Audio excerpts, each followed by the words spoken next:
Good morning, good afternoon, good evening, and good night to all my people around the world. This is Barbados news from Stop By. Sharon school closed. Mayor advise balance skills. And we are back in business. And these are the details.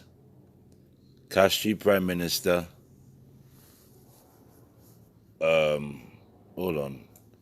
Kashfi Prime Minister Alan Chastanet yesterday alerted St. Lucian to a fake Facebook profile created in his name and caution against fraud.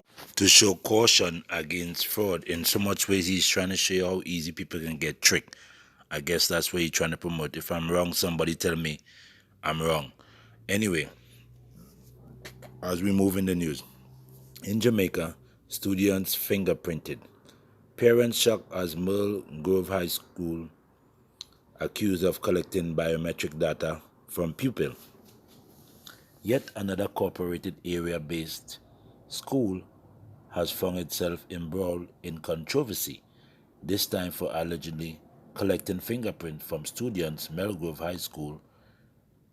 It is reported to have begun collecting the biometric data from students during the time of orientation exercise, as a new form of electric system where you don't have to do paperwork. I guess that's what they're trying to perceive or make it believe. So parents are outraged with that, and it's a problem. So look into that. Trust issue in society among challenge to crime stop effort. Now listen again. Trust issues in society amongst challenge to crime stops effort.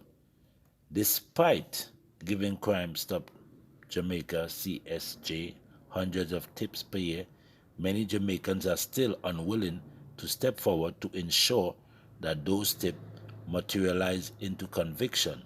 Since the start of the new year, CSJ has received 723 tips with a success rate of 1 in 6. Speaking at a Cleaner Editors Forum on Thursday, CSJ chairperson Sanja Glasgow said that despite the organization recording tremendous success over the years, a culture of fear is still hindering the person from coming forward with information. Wrapping up Jamaica news. President of the Jamaica Manufacturer and Exporter Association, JMEA, said that there are many skilled persons who aspire to live in a country like Jamaica, and since there is a gap in technical competencies on the island, there must be a drive to encourage immigration of required skilled resources. Let them come, he told the Jamaica Institute of Engineer, JIE, Engineers Week opening ceremony at the Knutsford Court Hotel earlier this week. Quoting, the 2018 Labor Force Survey, Pandoli said that the highest occupation group in Jamaica is service workers and shop and market sales workers. And there's a huge gap between the technical and skilled workforce in Jamaica in comparison to other areas of occupation. He shared, our best trained resources have migrated to pursue economic opportunities and to secure a safer environment for their families. And it's estimated by the World Bank that more than 75% of tertiary trained Jamaicans have migrated, minus 90,000 persons through net migration every 5 years since 1992. Now that wraps up Jamaica news, and we move into Antigua and Bermuda. Summary of the headlines in Antigua and Bermuda. Tyson explored business venture in Antigua and Bermuda. Council head says Bermuda shelters are not. Government tell UNDP to suspend burdensome requirements. Antigua and Bermuda participates in worldwide protests for climate. China to hold consultation with government about I don't know what. Low bandwidth and affect internet connectivity in school. So there was a low bandwidth that affected internet in the schools in Antigua, Bermuda.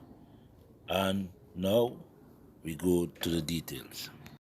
The former world heavyweight boxer Mike Tyson and his team set foot on the shores of Antigua and Barbuda yesterday afternoon, and they are presently exploring opportunities for the development of his Tyson farm and other initiatives. During a press conference, Prime Minister Gaston Brown shared that Tyson is interested in not just developing a cannabis farm, but other projects to include entertainment, leisure, and accommodation. He also planned to introduce a marijuana conference on the island slated to take place in April 2020 and every year after. Well, boy Tyson, you getting high? Tyson headline courtesy Latriska Thomas. Also in Bermuda, Chairman of the Bermuda Council Wade Burton is refuting claim made by the Director of National Office of Disaster Service NODS, Fillmore Mullen, and Chief of Staff in the Prime Minister's office, Lionel Max Hurst, both of whom have stated that the shelter in Bermuda are up to par and equipped for any upcoming storms. It is said that Britain went a step further in stating this confusion as to why the officials would just blatantly try to deceive the public as the main shelter. The Bermuda Community Center has been in disrepair for over a year. I heard Max Hurst say that the building were repaired, but I mean it's far from the truth. I do not know why people need to tell lies. I mean, if a hurricane came, it would be obvious that what they said would not be true, Burton said yesterday. In a press release issued by NODS, three buildings, the Bermuda Sport Complex, Bermuda Community Center, and the Sir Mark Chesney George Secondary School were named as hurricane shelter. Stop by news, subscribe, share, like, and comment. I'm waiting on you.